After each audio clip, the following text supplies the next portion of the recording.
going to start this hour with Baton Rouge. Brett is with us. Hi, Brett. How are you?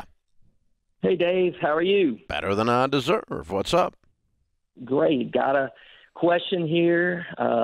Dealing with a little emotional, I guess, sale of possibly some equities that my father had given me when he passed away about 4 or 5 years ago.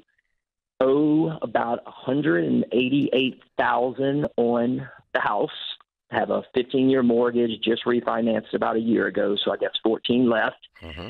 And we've had some pretty tremendous gains in the stock since I inherited it. A little over probably $1 million in gains. And I guess he never sold it. I grew up. We never sold it, collected the dividends, and now it's finally reached a point where I think it's in my best option to sell just the piece of it to pay this last piece of debt off. And I guess I just needed some reassurance because I have never once thought about selling it. Okay. Well, the total investment account of equities is worth what? $1.6 million. And $180,000 pays off your house. Yes. Okay. So, I mean, like 10%. Right. It's like none of it. You're barely touching it. That's very true. And I guess that was the emotional part of it, is it was given to me. And, I guess watching him, he just collected dividends. He just held it. And I feel like holding it for these past 4 years has been a tremendous gain. But selling a piece of it, I guess that's it. You somewhat answered it for me right there. It's a small piece. And now here's the other thing.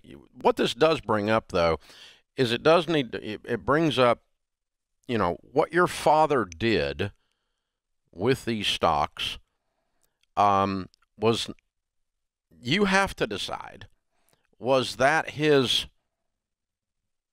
unwritten, unsaid instruction that you should follow no matter what happens, or was it good for him at the time, but he would expect you to think on your own into the future as to whether that's still a good strategy?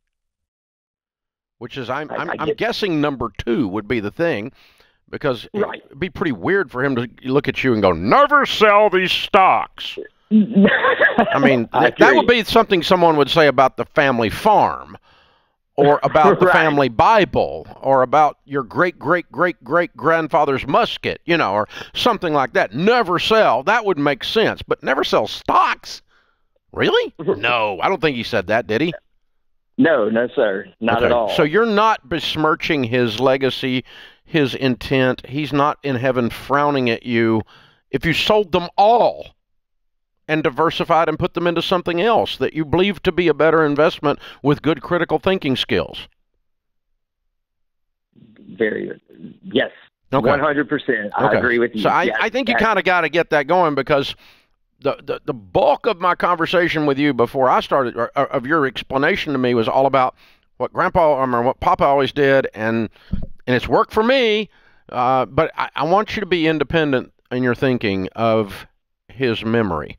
We can honor his memory best by continuing to do good critical thinking thought into the future. This is not a family heirloom. It's stocks.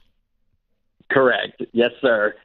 So, in other words, if you feel like that these things have run their course and you've had a good run, but you don't really like the future, it'd be okay to liquidate the whole stinking thing and put it in mutual funds and pay off your house.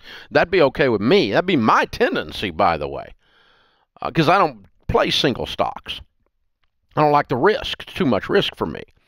But you have to work through the emotional part of it and go, okay, what were Dad's wishes here? What was his wishes? What did he want you to do? And so what I want my kids to do is live on principle after I'm gone. By principle, I mean on a series of principles that give them good critical thinking skills, good spiritual eyes on the world, those kinds of things. And then given all of that, they can make a lot of decisions that were different than the old man made. But one of our principles would be we don't borrow money. Now, that one I would expect them to hold to.